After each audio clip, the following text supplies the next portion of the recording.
Hi everyone.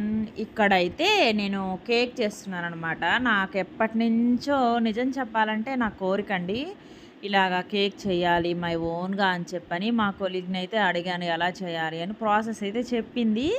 చెప్పి కూడా 6 months అవుతుందనమాట. అప్పటినుంచి అడుగుతూనే ఉన్నాను. ఇంక ఈరోజు ముహూర్తం కుదిరింది. ఈ కేక్ కూడా ఏంటంటే నిన్న మా పిల్లలకి కేక్ చేయాలిరా అని చెప్తూ ఉన్నాను.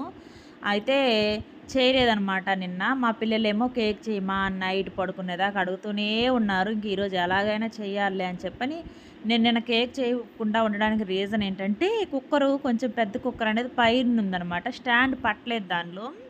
అందువల్ల నేను నిన్న చేయలేదండి కేకు. ఇంక ఈరోజైతే కుదిరిందనమాట. మళ్ళా ఇంకోసారి మా కొలీగ్‌కి ఫోన్ చేసి అడిగాననమాట. అడిగితే ప్రాసెస్ మొత్తం చెప్పింది. ఫస్ట్ అయితే ఒక గ్లాస్ మైదా పిండితోనే ట్రై చేయమని టీ గ్లాస్‌తో అని చెప్పింది.